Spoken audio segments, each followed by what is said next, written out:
अतीक अहमद, मुख्तार अंसारी, मुन्ना बजरंगी और भी कई बड़े बड़े माफिया हैं जो सभी की नजरों में हैं और इनके किए हुए कारनामे हमेशा चर्चा का विषय रहते हैं। लेकिन इनके पीछे एक टीम होती है जो इनके एक इशारे पर किसी की भी जान ले सकते हैं और वक्त आने पर अपनी जान दे भी सकते हैं। ऐसी ही एक टीम का सदस्य था संजीव महेश्वरी उर्फ जीवा, जिसे लखनऊ के भरी अदालत में महज 18 से 20 साल का एक लड़का वकील के भेष में आता है और ताबड़तोड़ गोलियां चलाकर वहीं ढेर कर देता है। गेस्ट हाउस कांड में मायावती को बचाने वाले भाजपा विधायक कृष्णानंदन राय की हत्या करने वाले जीवा मुख्तार अंसारी का दाहिना हाथ था।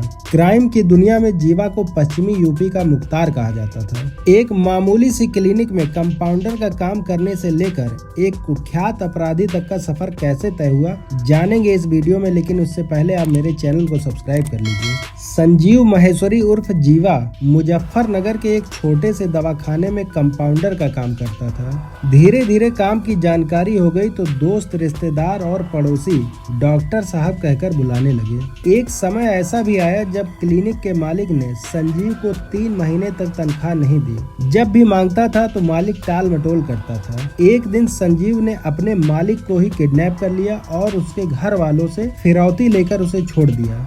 यहीं से उसने कदम रखा जुर्म की दुनिया में और संजीव महेश्वरी बन गया जीवा। कुछ समय बाद उसने कोलकाता के एक बिजनेसमैन के लड़के को किडनैप कर लिया।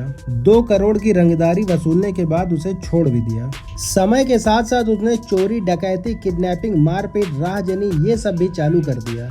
लेकिन 10 फरवरी 1997 को ex cabinet minister Brahmdutt Dwivedi की हत्या करने के बाद उसका नाम पूरे देश में सबके सामने आ गया और पश्चिमी यूपी के लोग उससे थर-थर कांपने लगे। इस घटना के बाद उसकी मुलाकात हुई मुन्ना बजरंगी गैंग से और धीरे धीरे ये जुर्म की दुनिया का बादशाह हो गया। गैंगस्टर से राजनेता बने मुख्तार अंसारी को इसका काम बहुत पसंद आया। उसने जीवा को बुलाया और अपने गैंग का लीडर बना दिया और धीरे धीरे ये मुख्तार का दाहिना हाथ हो गया। 2005 में गाजीपुर विधायक कृष्णानंद राय सहित 6 लोगों की हत्या में मुन्ना बजरंगी और जीवा को पुलिस ने मुख्य आरोपी बनाया और जेल में डाल दिया। छोटे बड़े कुल मिलाकर जीवा पर 200 आपराधिक मुकदमे दर्ज थे। ब्रह्मदत्त द्विवेदी हत्याकांड में जीवा को आजीवन कारावास की सजा सुनाई गई।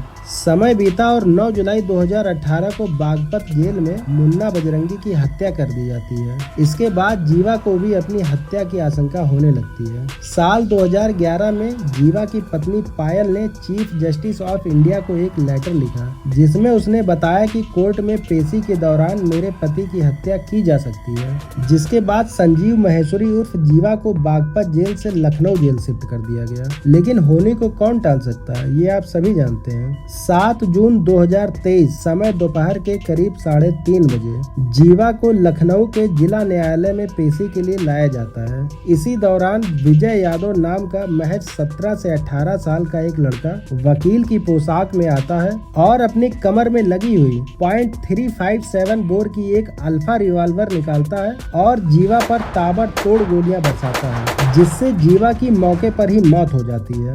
ये घटना चक्र एक सवाल और एक दुखद संदेश छोड़कर जाता है। सवाल ये कि एक साधारण से लड़के के पास चेक रिपब्लिक में बनी 5 से 6 लाख कीमत की रिवॉल्वर कैसे आई, जो कि इंडिया में पूरी तरह बैन और इलीगल है। और दुखद ये रहा कि एक 1.5 साल की मासूम बच्ची जो अपनी मां के साथ कोर्ट में पेशी के लिए आई थी, इस गोलीबारी में उसे भी एक गोली लग जाती है और वह बुरी तरीके से घायल हो जाती है। फिलहाल उसका इलाज KGMU ट्रामा सेंटर में चल रहा है और बच्ची अभी ICU में है।